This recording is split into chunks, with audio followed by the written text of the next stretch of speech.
turbo engine running. Absolute genius. Get this. Welcome. This is the show where we bring you Science. What that essentially means is discoveries, Advances. questions, Research. technology. Unbelievable. Without further ado, This is The Naked Scientists.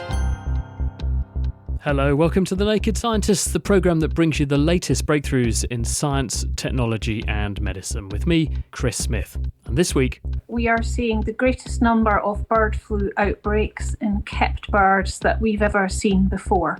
all the birds at the rescue centre have had to be culled.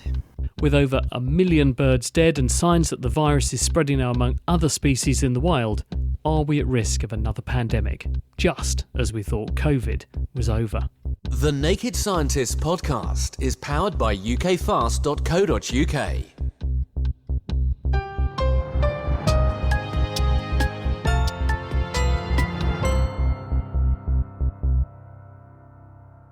A new strain of this H5N1 virus, which infects birds but has thankfully so far only rarely infected humans, albeit with very high mortality rates of around 70%, has been spreading widely since late 2021 and produced the most severe bird flu outbreak that we've documented yet.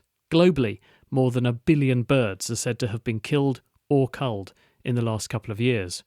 So why is this happening? And as cases of H5N1 are now also being found in mammals, is the virus edging closer to us and possibly a pandemic? The human influenza that you're probably more familiar with is a virus that attacks our body by infecting the cells of our respiratory systems. The proteins on the surface of the virus act as a key that unlocks access to cells in our noses and throats. The influenza virus hijacks these cells and uses them to make copies of itself. In most cases, the inflammation caused by this process alerts the body's immune response and the virus is eventually destroyed and removed, but often not before it's had a chance to be coughed or sneezed onto somebody else. Most people, because they've been vaccinated, caught flu in the past, or both, are at least partially immune to the infection, which limits its intensity and how fast it can spread through the population. It is still, nevertheless, a serious infection though, and one that kills over 650,000 people a year, usually the frail elderly. That, though, is a tiny number compared to how many could potentially become infected during a pandemic. This happens when a new flu with a totally different appearance to the viruses that we catch normally begins to circulate.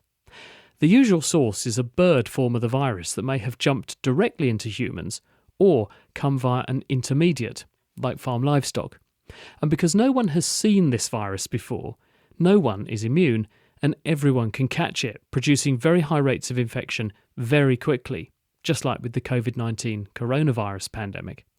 And because these viral newcomers are not well adapted to us humans, they tend to produce very severe infections with very high mortality rates, even among the young and healthy people, which is why H5N1 human infections have been lethal so far in up to 70% of cases. But how does avian flu transfer from bird to bird? And are the reports of H5N1 getting into mammals anything we should worry about? I spoke to Glasgow University flu virologist Ed Hutchinson.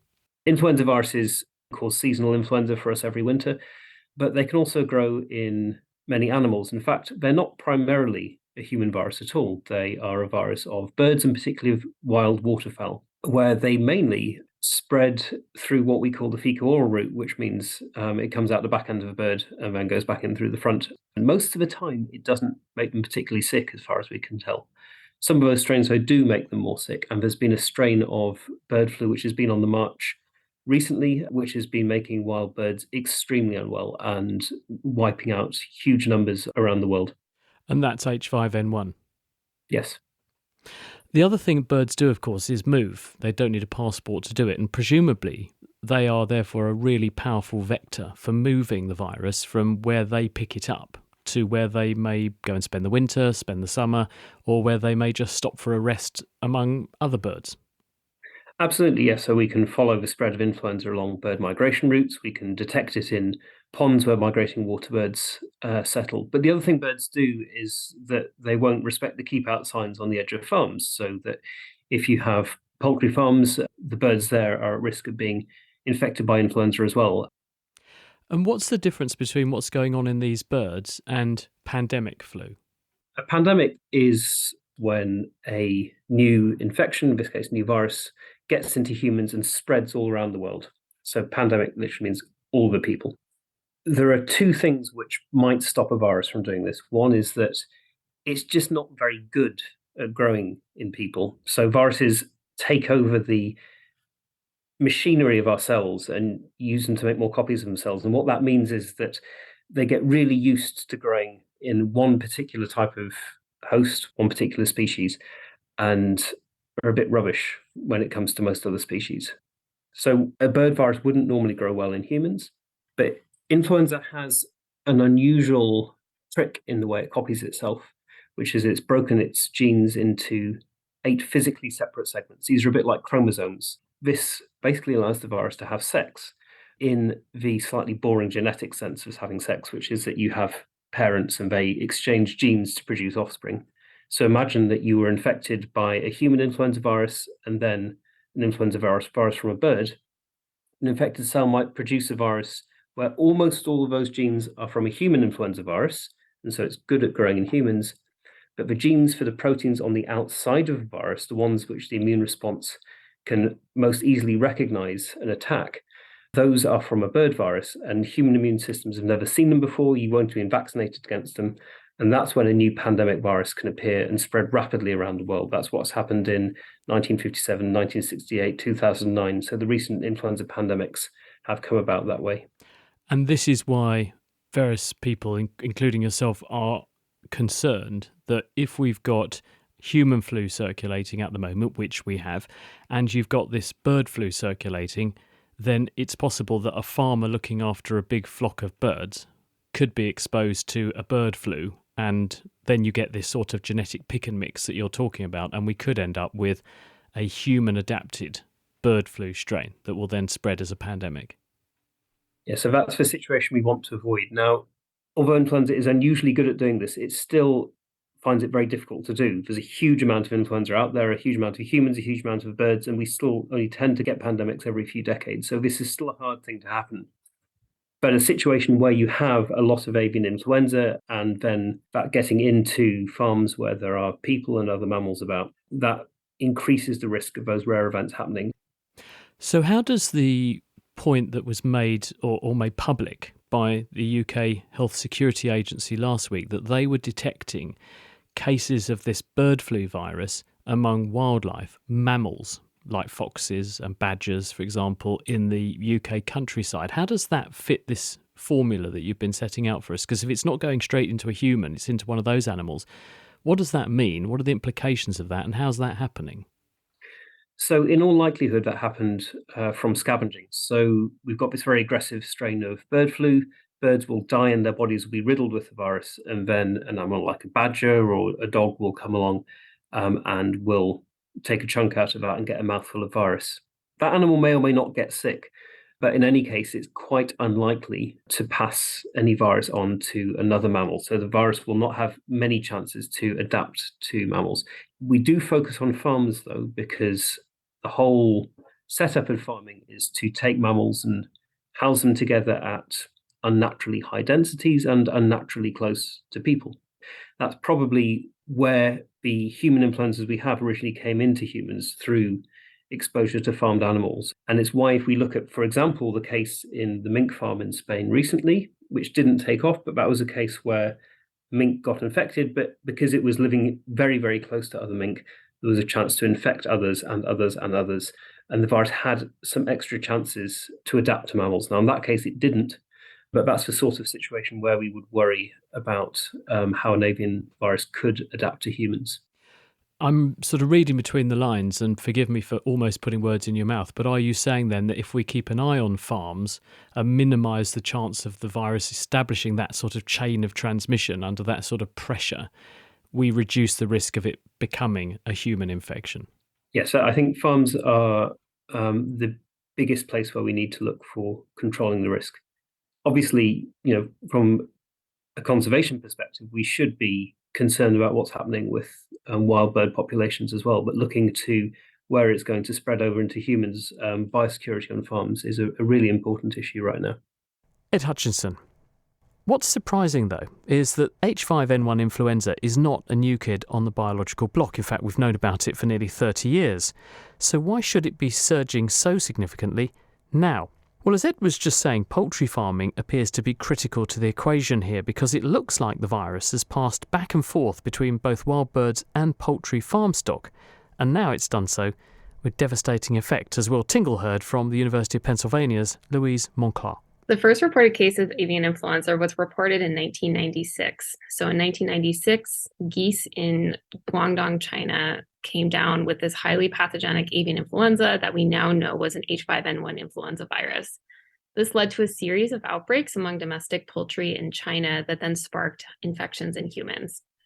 Since that initial introduction event, highly pathogenic avian influenza of the H5 subtype has spread worldwide. And so that brings us to our outbreak that we're having now. The outbreak that we're currently experiencing in North America began in December of 2021. Some birds were infected in Newfoundland and Labrador that then has spread throughout North America. The European outbreak began a little bit before that, but this has been ongoing since 2021.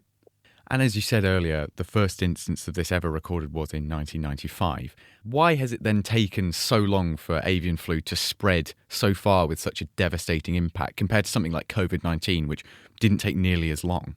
COVID-19 was able to propagate really, really quickly because it was transmitting really well among people. And humans move around a lot. We're highly, highly interconnected. And so if a virus that infects a person in China can rapidly spread through airline travel across many continents in a very short period of time. Avian influenza is different because predominantly it's sustained by birds, and they on average travel a lot less far. What we think happened is that this initial introduction event in 1996 led to these viruses being introduced into domestic bird poultry populations in China. These then spread outward into Southeast Asia, and then they've spread outward from there into Asia, Africa. And this has happened when these viruses that were circulating in domestic birds got transmitted back into wild birds. And then these wild birds, because they're migratory, can spread these viruses very long distances. So what we think is that introduction to these wild birds then allowed these viruses to spread into Europe and now into North America. And there have been outbreaks in the past, but this one is particularly harmful to avian species. What do you think is different about this strain that makes it so much more impactful than the previous ones? The thing that has differentiated this outbreak from past ones is that it appears that this virus is much better at replicating and transmitting among wild birds, and that makes it much more challenging to control. The US and North America as a whole had a large outbreak a few years ago, and in that outbreak, when we saw these outbreaks in domestic bird populations, the country just employed this mass culling approach. So they killed a ton of birds, and this stopped transmission. What's different about this outbreak is that despite employing that same protocol, detections keep occurring in domestic birds, and it appears that the reason for that is that this virus is just being transmitted much more efficiently among wild birds.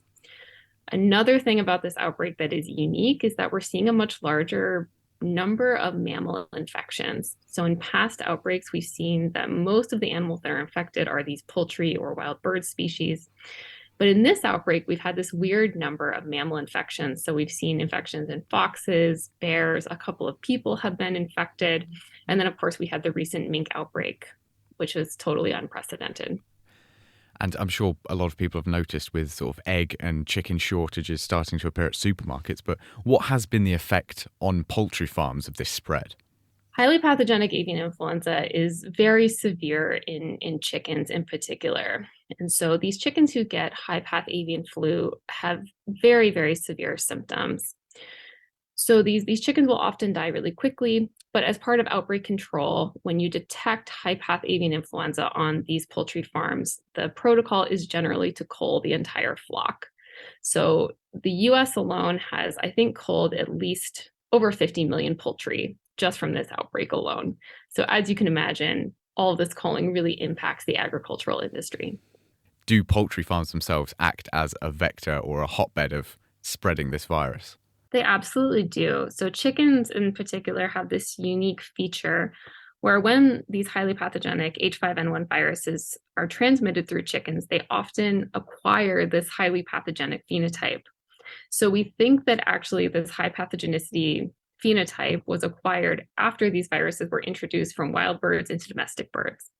And so what can happen is that a low pathogenic virus can get into chickens, it can acquire this high pathogenicity phenotype and then spill back into wild birds. So there is transmission going on between wild and domestic birds.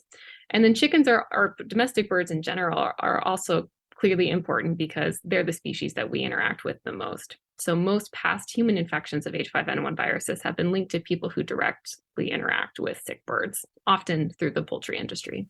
And not just poultry, livestock, domesticated animals as well. There's been a massive impact on wild bird species as well, and particularly endangered ones as well have seen themselves quite threatened. Yes, this is one of the saddest things about the outbreak, in my opinion, is that we've had these widespread outbreaks among these quite charismatic wild birds. So we've had these huge die-offs of cranes and raptor species and pelicans. And so, yeah, the integration of high path avian influenza into our American flyways and the impacts on these wild bird species has been really devastating. I mean, as a hopeful note, we do have these really wonderful mRNA vaccines that were developed for the SARS-CoV-2 pandemic. And I believe that there's some hope that we could deploy these strategies to vaccinate populations, for example, poultry workers, or to vaccinate domestic birds, or to have ready in case there ever were a human transmissible H5N1 strain. So that's one bright note. Well, let's hope so. That was Louise Monclar speaking with Will Tingle. The Naked Scientists podcast is produced in association with Spitfire, cost-effective voice, internet and IP engineering services for UK businesses. Find out how Spitfire can empower your company at spitfire.co.uk. Music in the programme is sponsored by Epidemic Sound, perfect music for audio and video productions. You're listening to The Naked Scientists, and this week we're talking about bird flu. In a minute, what's the threat that it poses to us, and how can we protect ourselves? But before that, to date, 65 different bird species in the UK have been confirmed as afflicted with avian flu, and tens of thousands of birds have been reported dead, almost certainly an underestimate. Internationally, the number is probably north of 1 billion. So what should we be doing to stem the spread? As Ed Hutchinson pointed out earlier, the focus is very much on farming. And Will Tingle spoke to Head of Virology at the Animal and Plant Health Agency, Ian Brown. The first primary thing is to consider this is a disease of birds with a large impact on poultry. So the focus, of course, is to control the disease in poultry.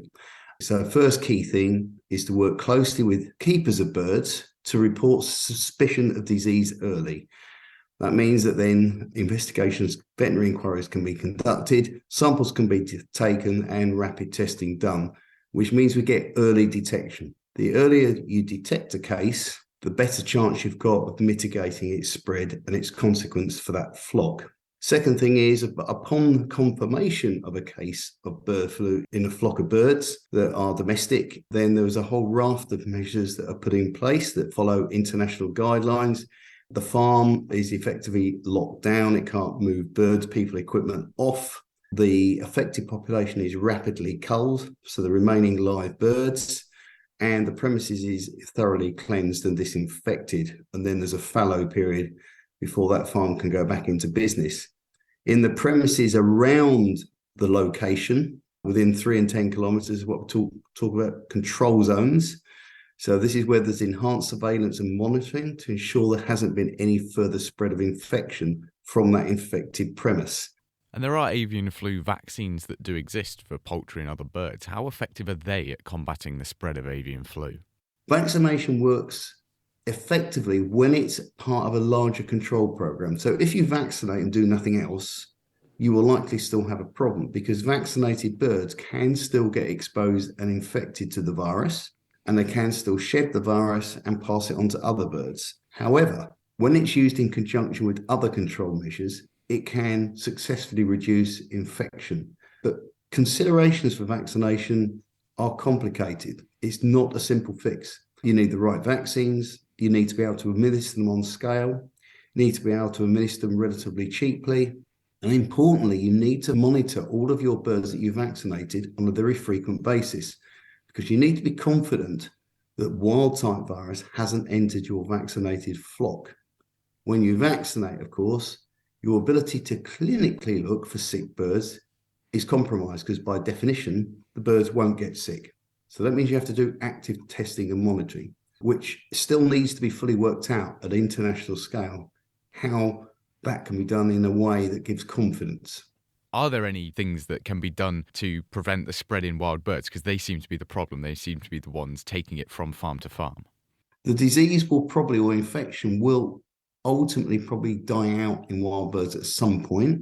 We know that for some species of wild birds, this has high lethality and it can get into discrete populations with biodiversity impact. So it is important that we can reduce that source infection. We have to be realistic.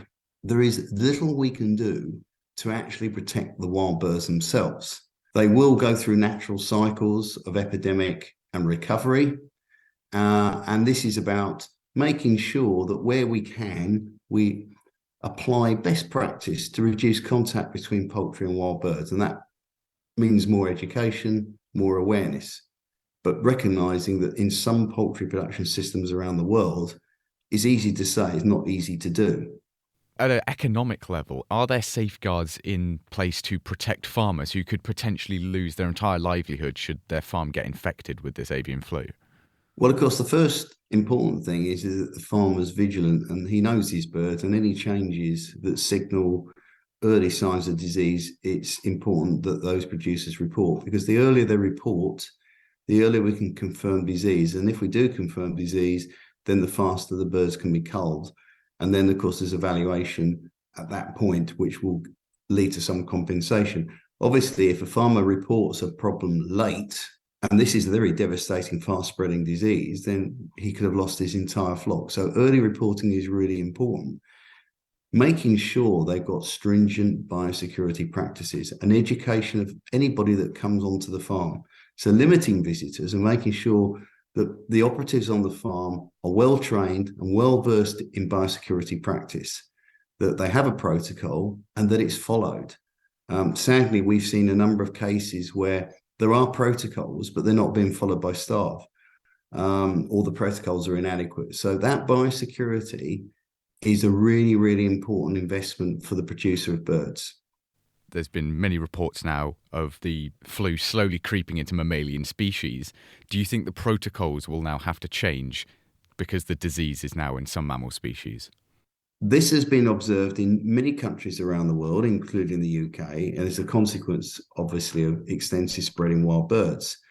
So what is being done in the UK and indeed probably in many other countries is we have ramped up our surveillance. So we are now running in real-time program to track and understand this spread from wild birds into mammals. So from January this year, Deaf and Devolved Administration supported a program delivered by Animal Plant Health Agency to actively target mammals that we think have a higher probability of exposure and infection with the virus. Once we detect positive animals, we will then analyze that virus, dissect it, look at its genetics, and determine whether we believe there are changes in that virus that might change what we call the risk profile, both for mammals and potentially, of course, for humans.